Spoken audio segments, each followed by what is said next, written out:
Hi, welcome. Enjoy the content. Don't forget to subscribe and turn on notifications. Elliot Vaughn paused, his fork hovering halfway to his mouth. For a brief moment, he thought he must have misunderstood. His wife Sloane had just casually mentioned she was going out to dinner with a co-worker. The way she said it, so nonchalantly. It could have been a conversation about the weather or some routine work email. He slowly lifted his gaze, watching her carefully. Sloane, as always, was relaxed, cutting her steak into small pieces as if nothing out of the ordinary was happening. But Elliot knew her too well. He knew when she was hiding something and when she was testing him. He waited, hoping she might laugh, admit it was a joke, or give him some sign of what she was really thinking. But nothing happened. She continued, eating, her focus on her plate, while Elliot's mind raced, trying to piece together the meaning behind this sudden statement. The air in the room seemed to grow heavier, suffocating in its stillness. Elliot placed his fork down, resting his elbows on the table, his eyes never leaving Sloane's face as he analyzed every subtle shift in her expression. He noticed first that Sloane wasn't meeting his gaze, something that wasn't like her. She always made eye contact, especially when she was trying to make a point. But tonight, she avoided his stare, her eyes darting away, focusing intently on her own movements. "A co-worker?" he repeated, keeping his voice low and controlled, trying to sound neutral. "Yes," she replied effortlessly, lifting her wineglass to her lips. "Just an informal dinner." The smoothness of her answer irritated him. There wasn't the slightest hesitation, no guilt or uncertainty.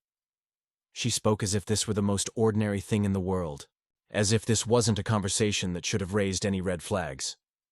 Elliot clenched his hands together on the table. He wasn't naive. He understood that relationships went through phases, and sometimes the need for something different would come up. But this wasn't just about wanting something new. It was a test, a challenge he hadn't been warned about. Sloane had handed him this piece of information without him even asking, making it clear that it was all part of the game. "So this doesn't change anything between us?" he asked, his tone even as he tried to read her intentions. Sloane finally looked up at him, the smile on her face setting something cold off inside him. "Of course not," she replied, her voice sweet and affectionate. "You know I love you."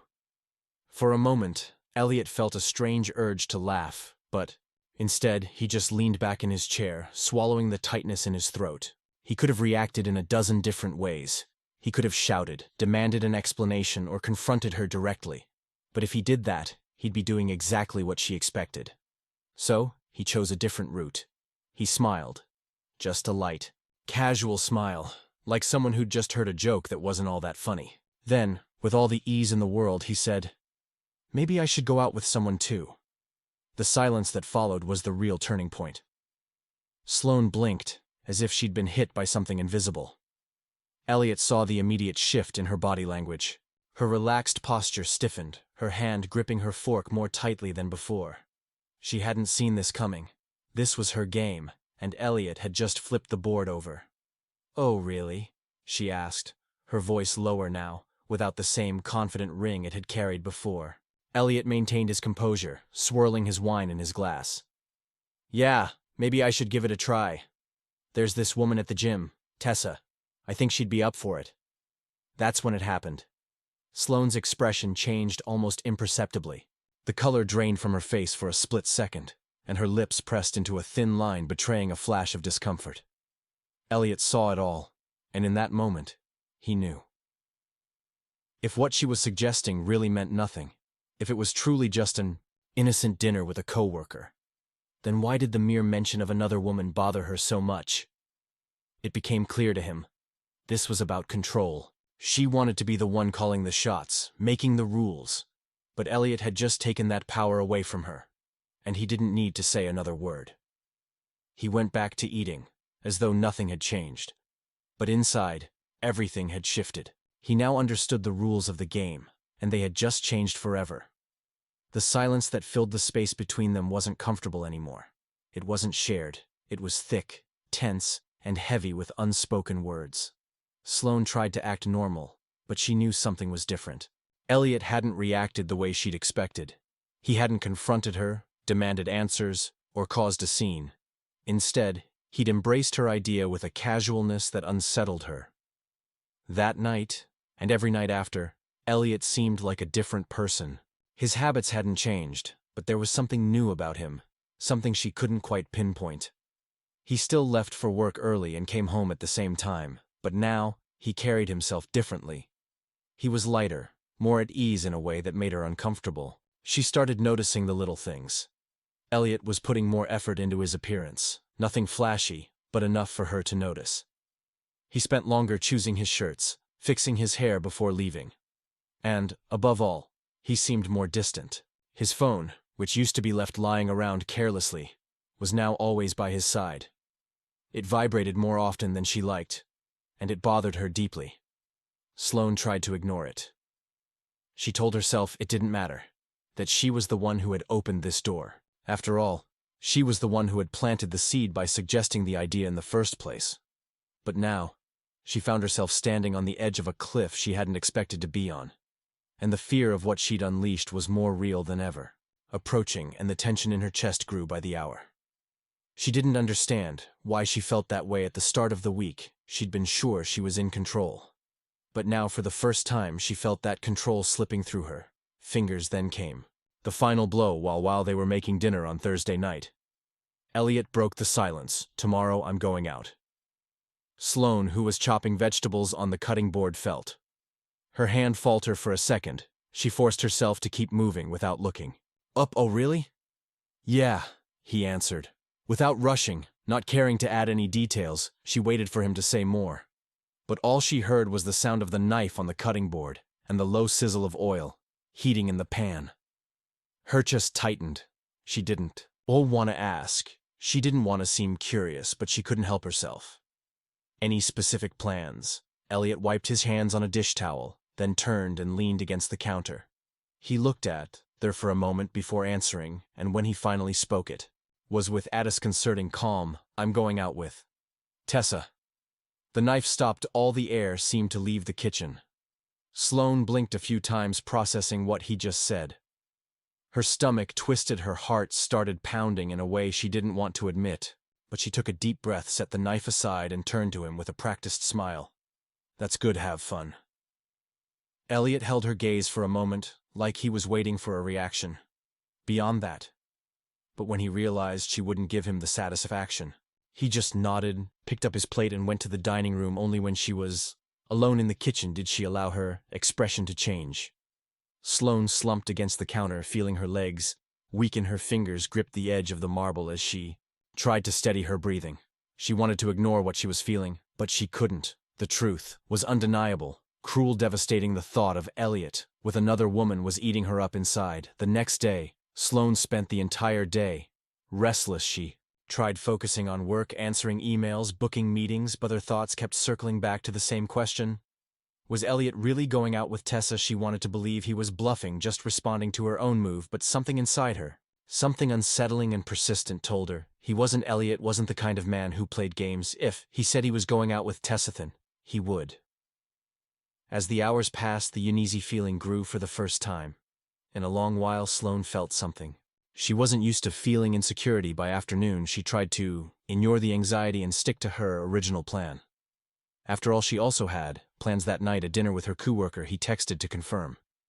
And for a brief moment she thought about agreeing, but the idea of being with another man, while Elliot was with another woman, made her stomach turn. She put her phone aside and went to the closet. She stood there, staring at the dresses hanging up, trying to decide what to wear. Normally, that would have been easy, but that night, nothing felt right. No outfit seemed good enough. That's when the truth hit her. She didn't want to go out. She wanted to be home when Ayat came back. She wanted to see what would happen when he walked through that door. Time kept ticking. And by 7 in the evening, Elliot still hadn't shown any sign he was changing his mind. He passed by the hallway wearing a neatly fitted shirt, his hair styled more carefully than usual. He grabbed his car keys, checked something on his phone, and left without hesitation. Sloane tried to seem indifferent. "You heading out now?" she asked, keeping her voice steady. Elliot paused for a moment and looked at her. "Yeah." He didn't say anything else about when he'd be back or where he was going. He just opened the door and left. The sound of the lock clicking into place echoed through the apartment, and Sloane felt a chill run down her spine. The place felt bigger, emptier than usual. The silence, once just a subtle tension, now felt deafening. She tried to distract herself. Picked up her phone, opened some social media apps, but she couldn't focus on anything. The clock's hands seemed frozen. 10 minutes, 15, 20, every second felt heavier. Then she grabbed her phone again and almost, without realizing, opened her chat with Elliot. The cursor blinked at her. She wanted to ask where he was. She wanted to know who he was with, but she couldn't. That would mean she'd lost, so she locked her phone and tossed it onto the couch. She got up and went to the kitchen, opened a bottle of wine and poured herself a glass. But even after a few sips, the uneasy feeling still burned inside her. She wanted Elliot to call, she wanted him to text her anything, but he didn't. Minutes turned into hours. The apartment was so quiet she could hear her own breathing. She'd never felt like this before. Finally, around 11:30, she heard the sound of the lock turning. She froze. Elliot walked in calmly, taking his keys out of his pocket and placing them on the table by the door. The hall light only lit part of his face, but she could tell he was completely at ease. He didn't look like someone who'd had a tough night, if anything. He looked the opposite. Sloane got up slowly from the couch, trying to sound casual. "How was your night?" Elliot closed the door and slid his hands into his pockets. "It was good." The short answer made her stomach clench. She waited for more details, some kind of explanation, but he just headed to the bedroom without another word. She stood there in the middle of the living room, feeling a knot in her throat. For the first time, it really sunk in. She wasn't in control, and worse than that, maybe she was losing Elliot. The next morning, Sloane woke before her alarm. The sun was barely up, but her eyes were already open, staring at the ceiling, feeling a strange weight in her chest. She couldn't stop, replaying the night before. Elliot had come home late, calmly, with no explanation. He didn't ask why she hadn't gone out, didn't show curiosity, didn't even taunt her. He just came in, answered her questions with a detached indifference, and went on with his life, and it was killing her. She rolled over, hoping to see Elliot asleep by her side, but his spot was empty. Her heart lurched. She got up quickly and went out of the bedroom. She found him in the kitchen, already dressed, a cup of coffee and hand-scrolling on his phone. It looked like a normal scene, but Sloane felt that nothing was normal anymore. "You're up early." Elliot looked up and regarded her for a second before answering. "I've got things to do today." His words hit her like a stone in the pit of her stomach. Things to do. Elliot had never spoken so vaguely. He always mentioned details about his day, talked about meetings or whatever was on his schedule, but now he just said, "Things to do," and that was it. Sloane sat at the table, trying to seem unbothered, but she couldn't help asking, "Don't you want to talk about last night?" Elliot gave a short, cryptic smile. "Do you?" She opened her mouth to reply, but stopped. She had no idea what to say. She wanted to ask how it went, if he really was with Tessa, if he enjoyed it, if something happened between them. But asking would mean admitting she cared, and she couldn't do that. So she looked away and picked up an apple from the fruit bowl, taking a bite she didn't really want. Elliot finished his coffee, grabbed his wallet and keys, and headed for the door. "You're leaving now?" He paused in the hallway, looking at her. "Yeah." She frowned. "It's still early." I know he didn't offer anything else. No explanation, no promise he'd be back at this usual time. He just grabbed his coat, opened the door, and left. The sound of the door closing echoed in the apartment, and Sloane felt her chest tighten. It was all getting out of control, and the days that followed life went on as usual, but with one terrifying difference for her. Elliot no longer seemed like the same man he used to show interest in what she was doing, ask about her, get involved in conversations even when he was tired. Now he just seemed to coexist alongside her. Sloane tried making small talk, tried to bring back their old normal, but his answers were curt monosyllable of feeling, and worst of all, he didn't seem unhappy. That was the part that scared her the most. He wasn't cold in a resentful way. He didn't show anger, hurt, or any desire for revenge. There were no digs or little jabs, just indifference. He seemed genuinely fine, and that made a silent panic grow inside her. For the first time in their marriage, she realized she had no hold on him. Elliot wasn't begging for attention, he wasn't arguing, he wasn't trying to prove anything. He was just living, and the more he pulled away, the more Sloane felt like she was on the brink of losing something she never should have taken for granted. Sloane spent the whole day tense, unable to focus on anything. Every few minutes she'd check the time, and the wait felt unbearable when the sun went down. Her anxiety peaked, sitting on the couch legs, crossed her fingers, tapping nervously on the armrest. She tried to ignore the growing sense of dread. Then at last she heard the key in the lock. Her whole body tensed, her heart raced. She straightened up quickly, running a hand through her hair, like she was preparing for a showdown. Elliot walked in calmly, like nothing weighed on him, took off his coat, and tossed his keys onto the console. By the door, the faint trace of his cologne, and the easy way he carried himself made Sloane's stomach. "Flip, you left early today," she said, trying to keep her voice neutral. Yeah, Sloane waited for him to add something else, maybe mention where he'd been or ask about her day. Anything to show he still cared, but he just took a sip of water and picked up his phone, reading a few messages with a faint smile on his face. She felt a stab of anger. "Who are you?" with the question slipped out before she could stop it. Elliot finally looked at her. There was no sweetness in his eyes anymore, or the irritation she'd expected, just calm. Why does it matter? Those words hit her like a bomb. Why did it matter? Because she could no longer ignore it, because she was feeling exactly what she'd wanted Elliot to feel when she first mentioned that dinner with her coworker. Because, for the first time, she wasn't the one calling the shots, but she couldn't say that. So she took a deep breath, fighting to keep her composure. "Because we're married," she answered, trying to sound firm, though her voice shook a little. Elliot set his phone down on the counter and crossed his arms. "Are we?" A chill raced up Sloane's spine. "What's that supposed to mean?" Elliot leaned forward slightly, resting his hands on the table. "It means I've spent the last few days thinking, and I realized you were right. Going out to dinner with someone else doesn't change anything, right? So if it really doesn't mean anything, maybe our marriage doesn't mean that much either." Her stomach dropped. "Elliot, He grabbed something from the counter and placed it gently on the table. In front of her, a stack of papers. Sloane's heart pounded, her eyes followed the text until she reached the title divorce agreement. She held her breath. A shock ran through her body like electricity. What her voice broke. "It's all signed. I just need yours." Sloane felt the room spin. This couldn't be happening. It just couldn't. She clutched the papers like she wanted to rip them up and make this all go away. "You can't." Be serious." Elliot let out a humorless laugh. "And you can't be surprised." A crushing silence fell between them. Sloane never thought it would end like this. That the man who'd always been there for her, who never gave up on their marriage, who always tried to keep the peace, would be the first to leave. Fear climbed up her throat.